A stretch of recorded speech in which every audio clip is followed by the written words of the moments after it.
అసలు మనం చూసి తట్టుకోలేనంత శక్తి విగ్రహానికి ఉంటుందా అని మీకు అనిపిస్తుందేమో, కానీ ఇది నిజం. ఇప్పటికీ ఒక గుడిలో ఉగ్ర రూపంలో ఉన్న అమ్మవారిని నేరుగా చూసి తట్టుకునే శక్తి ఈ కలియుగంలో ఉన్న జనాలకి లేదు అంటే మీరు నమ్ముతారా? కానీ ఇది వాస్తవం. మనం మన కంటితో చూసి తట్టుకోలేనంత ఉగ్రకలతో ఉన్న ఆ దేవతే కాశీపట్టణ గ్రామదేవతగా పూజలందుకుంటున్న వారాహీదేవి. వారాహీదేవి దర్శనం చాలా విచిత్రంగా ఉంటుంది.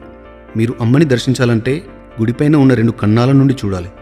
ఒక కన్నం నుండి ముఖం, మరో కన్నం నుండి పాదాలు నామమాత్రంగానే దర్శనమిస్తాయి. నేరుగా చూడాలని ప్రయత్నించిన ఎంతోమంది అమ్మవారికి ఎదురుగా నిల్చున్న కొన్ని సెకండ్లలోనే ఆ శక్తిని తట్టుకోలేక స్పృహ తప్పి పడిపోయిన సంఘటనలు కూడా ఎన్నో ఉన్నాయి. అది ఒక విగ్రహానికి ఉన్నటువంటి శక్తి.